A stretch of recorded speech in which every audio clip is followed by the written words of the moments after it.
The land has been there from the beginning, just as it was before the coming of man. From the golden coastlines of the mighty oceans to the green belts of the primeval bush and the endless horizons of the African plains. A wild land, but not a wasteland, with its enchantment and enduring challenge to man, to kill or to preserve, capriciously to destroy or to sustain and enjoy forever.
Man's wanton destruction of the helpless inhabitants of the earth is incredible.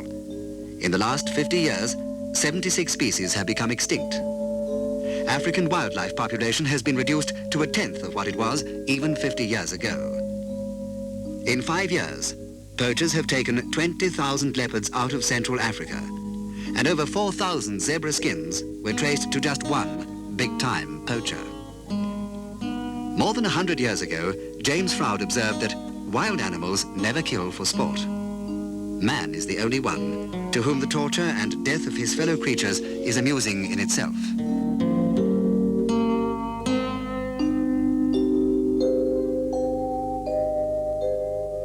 The skulls and horns of once proud animals now adorn clubs, lounges, and museums, or lie accumulating dust in attics. The vast herds of Africa are dwindling. Species which evolved over millions of years, like the blowbok and the quagga, have disappeared completely. A few heedless shots, and centuries of steady evolution are destroyed in a fraction of a second. But while poachers and those who slaughter for the thrill of killing are content thoughtlessly to destroy, others have made it their life task to preserve and to defend our heritage of wildlife from the depredations of their fellow men. These rangers use the dart gun to capture a zebra suffering from a terrible bullet wound.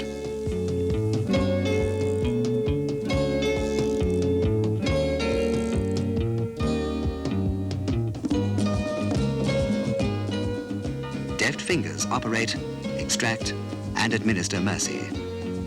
Nature will eventually heal the scar.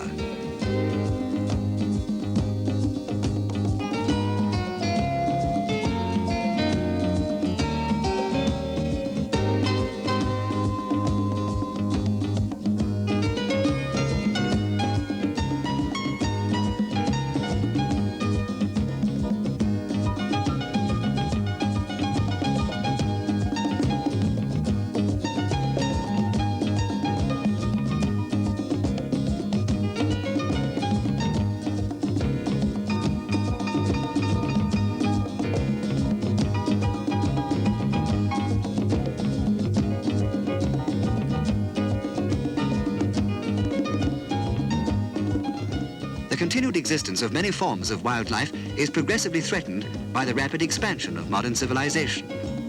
For this reason, game reserves and even crocodile farms like the Kariba fulfill an important mission. Without them, losses would accelerate and all chance of preservation of innumerable species would be lost. Each year, towards the end of November, the female crocodile selects a nest. She digs down to a depth of about 1 meter and covers the newly laid eggs with sand or soil until only a slight depression marks the spot. For 3 months, she returns each day to lie above the nest for a while, and the moisture from her body seeps down to keep the eggs sufficiently damp. The 60 or more eggs take upwards of 12 weeks to hatch. tiny squeaks eventually tell the mother that her family has emerged. This is her cue to dig away the sand and shepherd her newly born brood to the nearest water. Once again, the cycle of nature has been completed.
Natural enemies prevent all but 3% of hatched crocodiles from reaching maturity. About a third of all eggs laid are eaten by monitor lizards, destroyed by floods or dug up. In natural circumstances, this would be a feature of normal population control. But crocodiles must also contend with other hazards. Classified as dangerous vermin, they are shot indiscriminately by farmers. They are also, of course, an obvious target for poachers, who get an excellent return from selling their skins. On the crocodile farm, a 70 to 80% hatching success is achieved, with a very low mortality rate.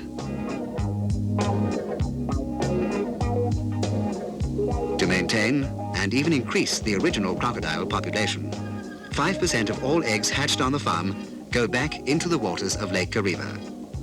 This is done when the young crocodiles reach a length of 3 feet.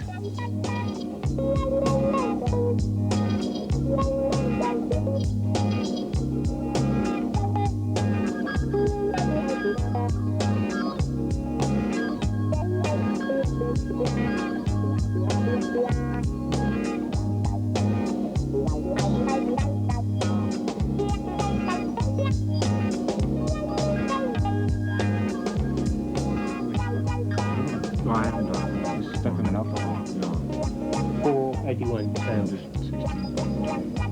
Vent 15.9. Experts establish the sex of an inmate. Better be a man. To another crocodile, this presents no problem. Female. Pleophilus. The captive crocodiles are carefully marked before they are put back into the lake. This is because they might be caught again next year. If this happens, the marked crocodiles provide an opportunity of studying the year's growth rate under natural conditions to compare with those on the farm. There really is no comparison between the size of the farm reptile and his less fortunate brother from the river.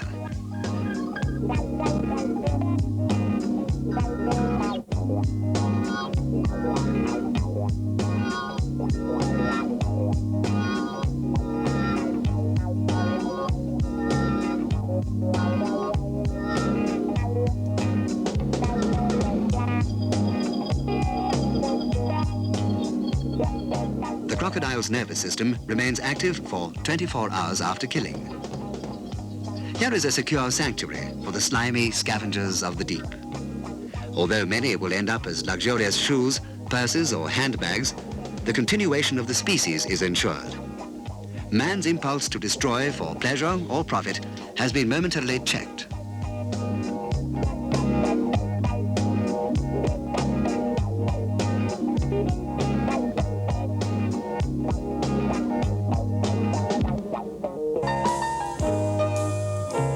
The relentless pressure of human increase and the need of vast populations for more land and food always come first.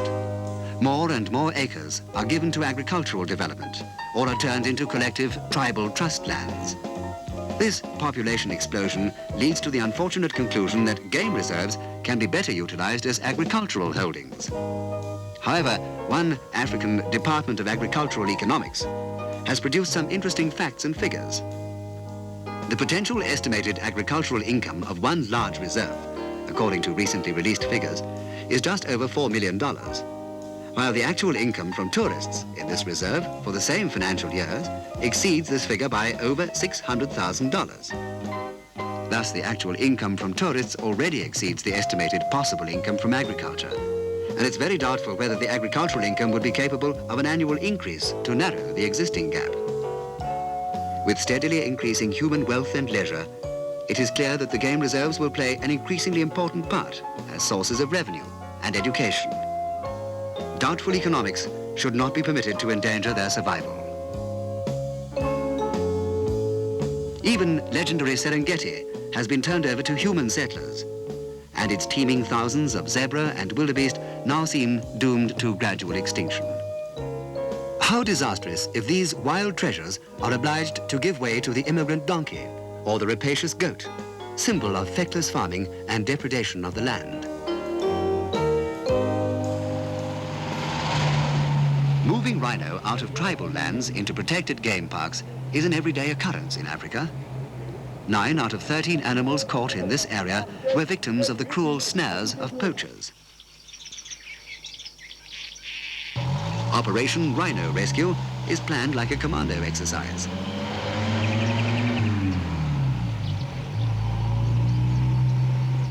The actual hunt is undertaken with a special drugged dart filled with a muscle-paralyzing agent that causes the animal to fall in a coma.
Hunters must be fit, tough, and agile, and often they have to take to the trees to avoid the terrifying charge of the rhino.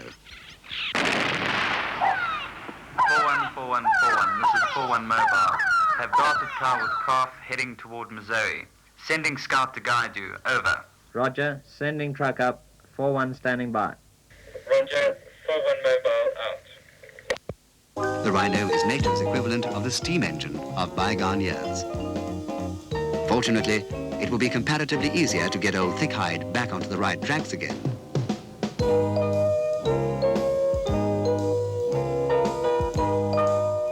These black rhino are being moved from areas reproclaimed for human development to game reserves where there are no overpopulation problems. Antibiotics are injected to ensure that no infectious diseases are carried to the new habitat.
A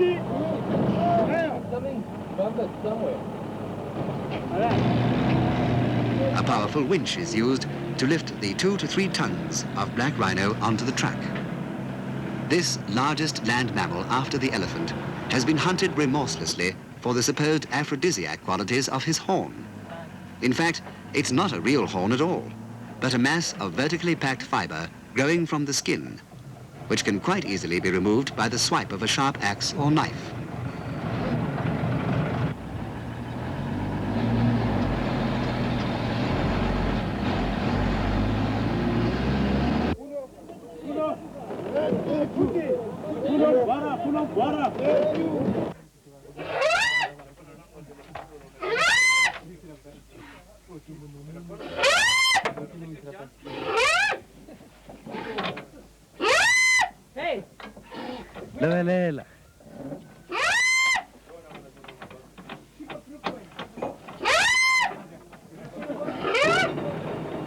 Because a rhino is so nearsighted, he depends on his trumpet-like ears and the warning notes of the small tick birds, which are his constant companions.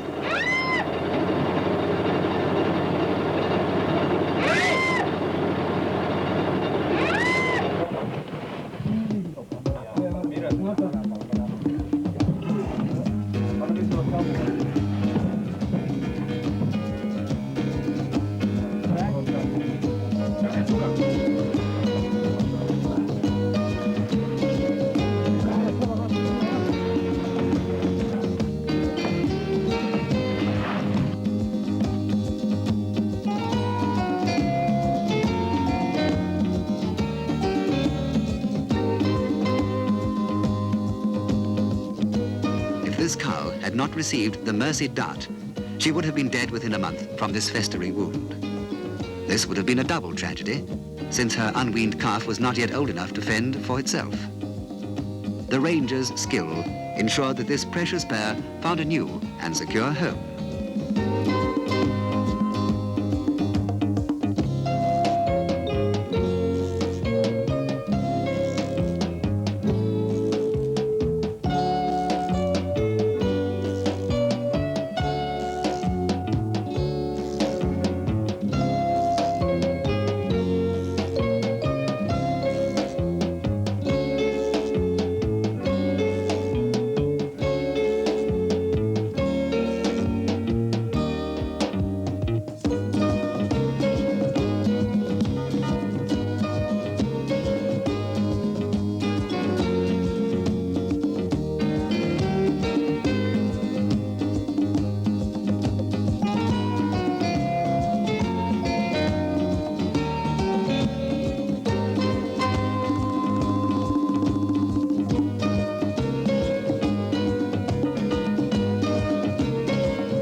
This skull is from the dwindling race of the black rhino.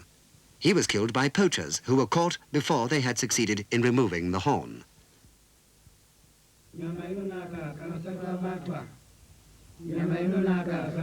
In this case, though, the horn was severed, no doubt to the considerable profit of the killers. The rhino has always been the favorite victim of poachers who follow their illicit livelihood armed with assegai, wire, snares, bow and arrow, and rifles. The song they are chanting says, "The meat is good, that is why we go hunting." Those who inflict the cruel wounds are seldom around to see the suffering they have caused.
Here, Tamu.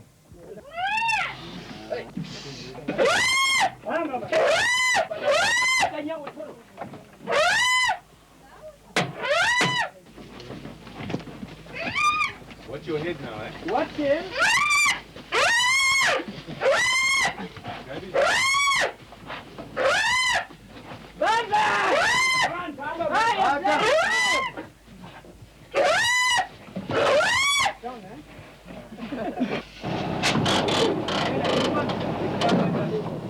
The rhino, one of Africa's most magnificent and precious possessions, was faced with extinction within our lifetime. Saved by human hands, this one is now on her way to a newly proclaimed reserve in Rhodesia, Gonarezo, miles away from where she was captured.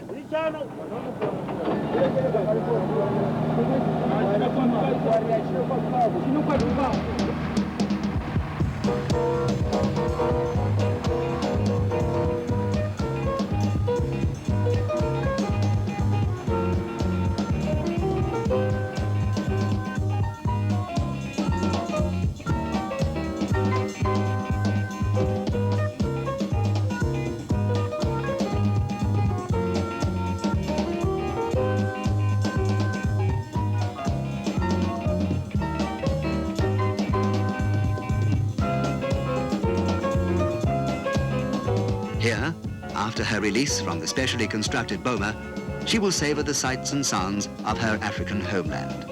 Extinction has been staved off, at any rate, for the time being.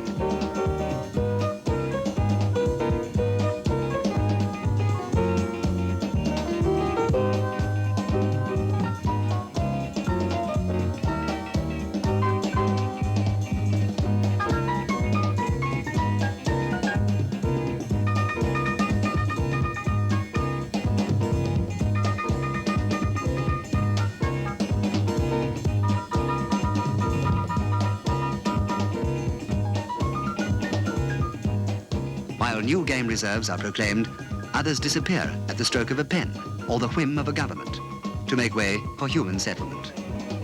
Envious eyes are directed towards so-called unproductive lands, and there are many for whom there is no delight in seeing wild animals living again as they have done from time immemorial. Let us remember the words of Queen Elizabeth. The wildlife of today is not ours to dispose of as we please. We only have it in trust, and must render an account for it to those who will come after. Modern fencing has cut the migratory routes of the animals, as has happened to these comics of the veldt, the warthogs. Outside the reserves, they are exterminated as trespassers, since they are one of the main hosts of the dreaded tsetse fly, which is a real danger to both man and the domestic animals he will introduce into the area.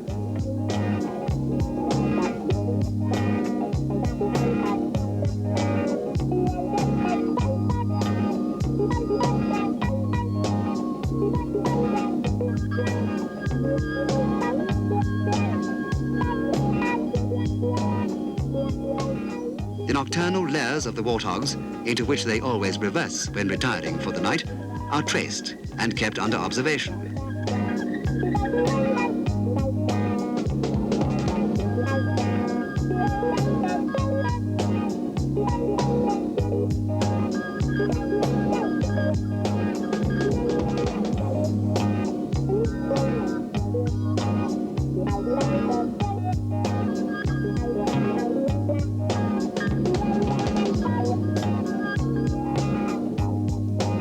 To facilitate the erection of new fences, the lordly elephant and the insignificant warthog must first be moved away.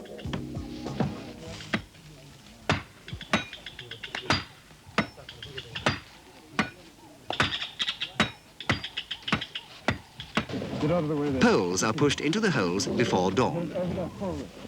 Removal of the poles will precipitate these nervous animals into headlong flight. As they erupt from their holes, they are enmeshed in the nets that have been prepared for them.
Instead of indiscriminate use of the gun, wiser methods have been put into effect to combat the deadly threat of Africa's sleeping sickness.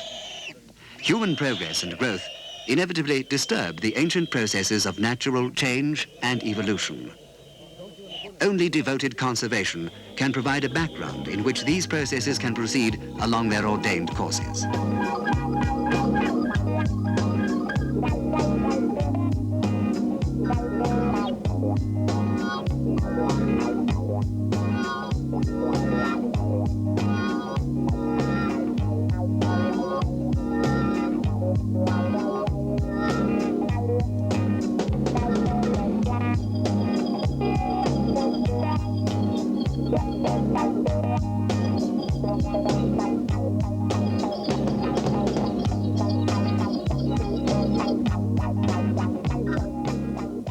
The warthogs are weighed, measured and marked for identification, then released in other surroundings, not yet claimed by man.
The three closely allied problems of population increase, conservation, and pollution could lead to utter disaster.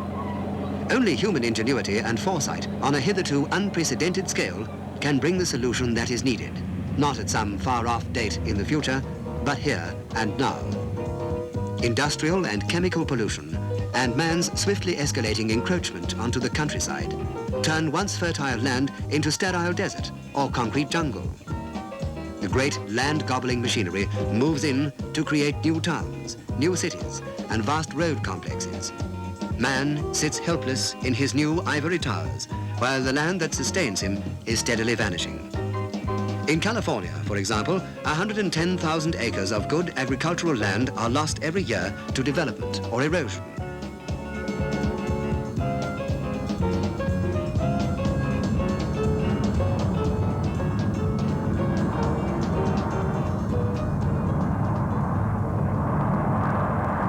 The giant aircraft are on the march. Airfields get bigger and the air corridor more congested, like the approach roads to the great cities.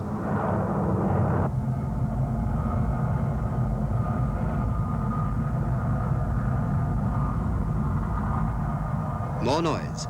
A supersonic flight of 2,500 miles will subject 150,000 square miles below to the powerful blast of the bursting sound barrier.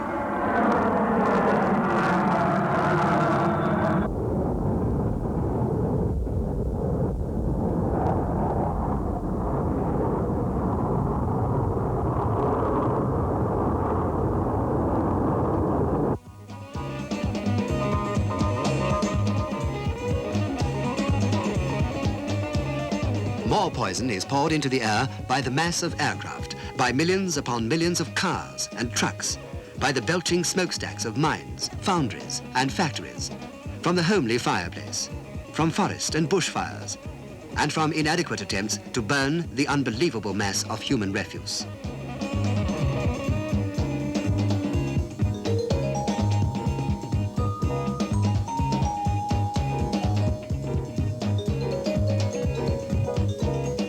Quite apart from the obvious evils of increasing air pollution is a more sinister possibility.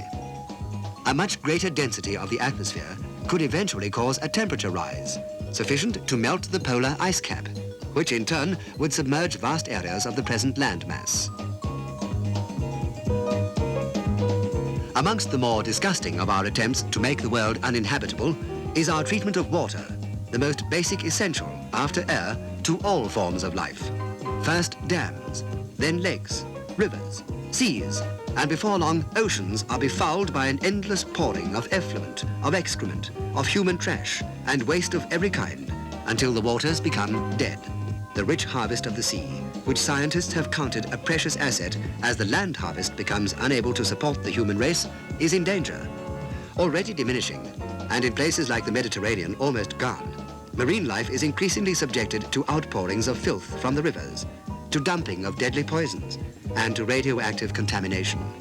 Clean air and clean water. Surely the first two rights of all living creatures are almost destroyed. The tragedy is that this destruction is generally dictated not by necessity, but rather by complacency or the urge for quick profits. The world's population increases by 70 million people a year.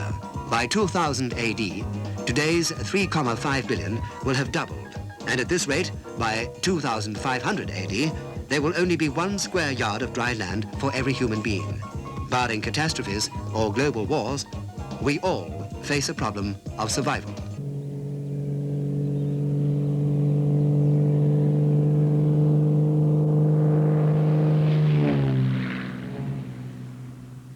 In the remaining strongholds of wildlife, where man has become responsible for maintaining an artificial balance, dedicated rangers have to accept that surplus animals must be culled.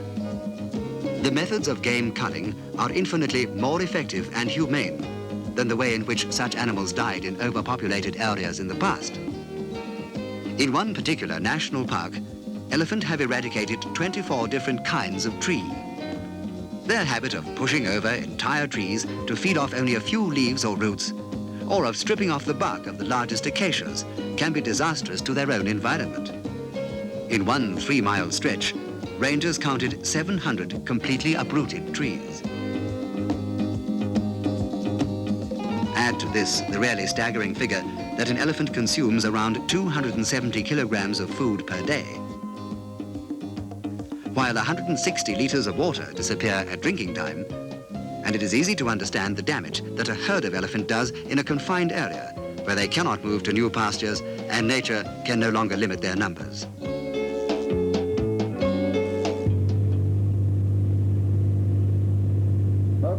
Mobile. This is Bravo Kilo, over. Bravo Kilo, this is Mobile, over. There's a lot of elephant utilizing the water in the Two-Pan area. There are between 40 and 45 animals. Do you want to take these, or should I wreck you further, over? Negative, I think we'll take those, over. Roger, Bravo Kilo out. Roger, many thanks, Mobile out.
But to combat overpopulation, where man has become the biological determinator, culling is inevitable. Where necessary, elephants are culled using a helicopter. The muscle-paralyzing drug causes the animal to fall in a deep coma. In the unconscious state, it is later destroyed. Sometimes, whole herds must be sacrificed with no distinction for sex or size.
Because the tempers of the young males make them impossible to control, only a few of the smaller female elephants in this herd will be saved and relocated in zoos and other game parks far from their original haunts, where they will live out their lives in captivity.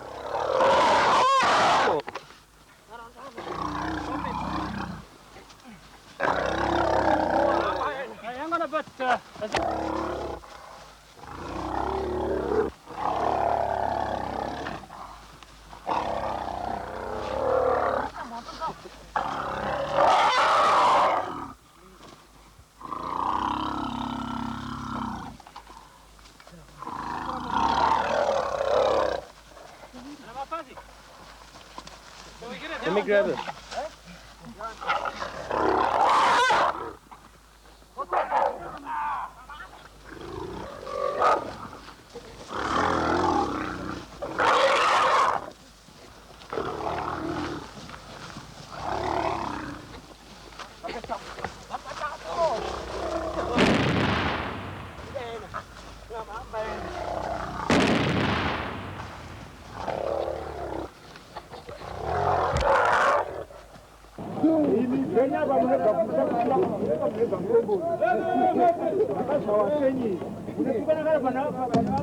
This little chap is sedated by a dart and located later for transport to his new home.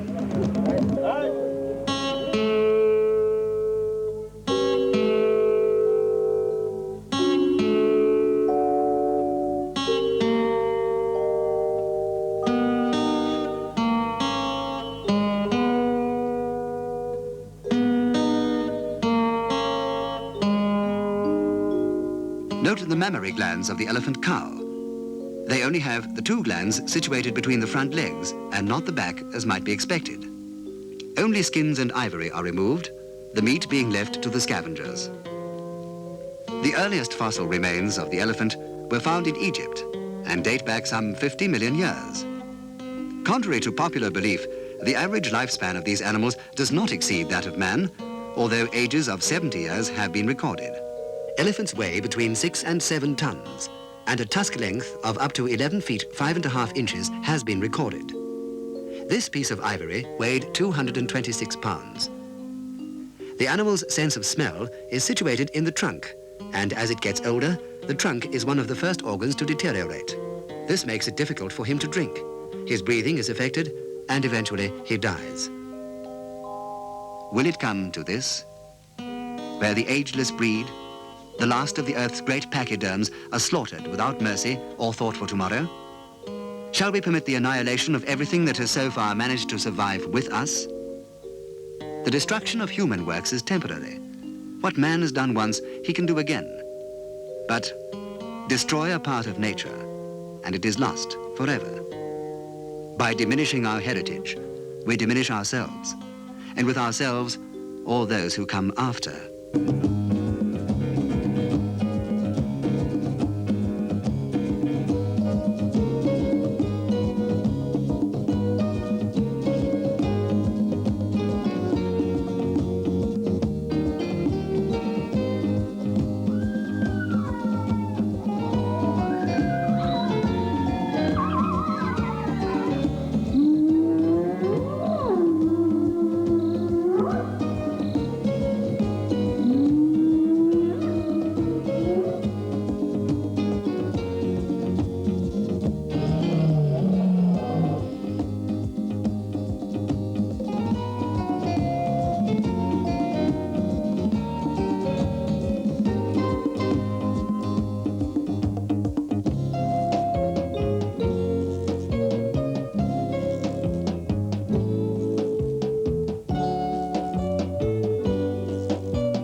Big bulls, like this fine fellow, are often left for breeding, since it is thought that the length of tusk and weight of ivory is hereditary.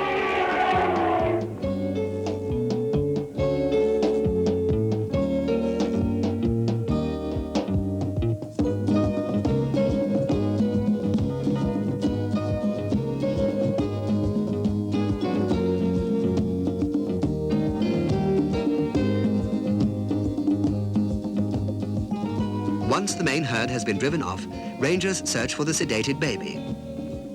When they locate him, the Land Rover is driven up, he is carefully loaded and carried off to the camp.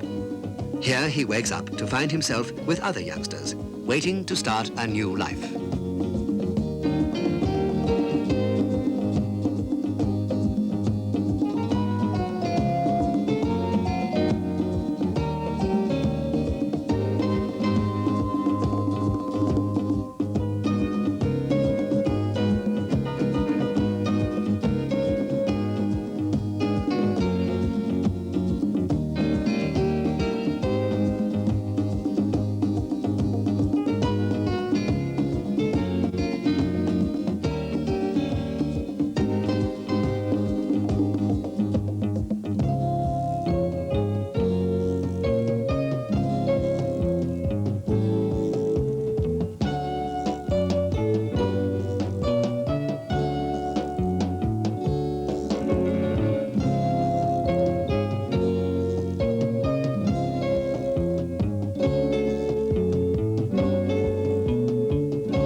A world bereft of wildlife will be a world without character, an empty planet from which splendor and glory have gone. The greatness of a nation, it has been said, consists not so much in the number of its people or the extent of its territory, as in the extent and justice of its compassion. Man can choose for himself, exterminator or savior.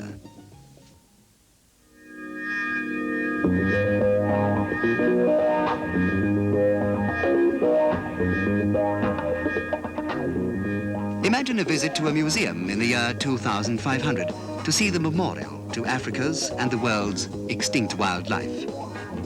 Already experts have warned that population expansion and industrial pollution could lead to the breakdown of society and of the life support systems on this planet, possibly by the end of this century, and certainly within the lifetime of our children.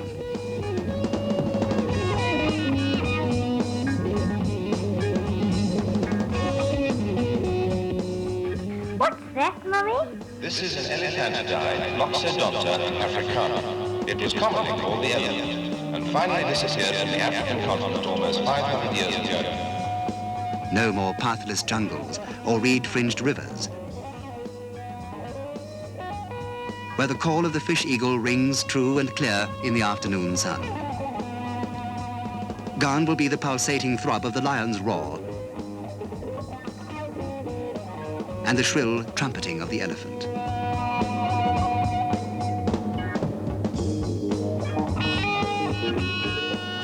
Only the remains of a doomed civilization stand. The destroyer is in turn destroyed. Hear this, the last cry of those with a case for survival.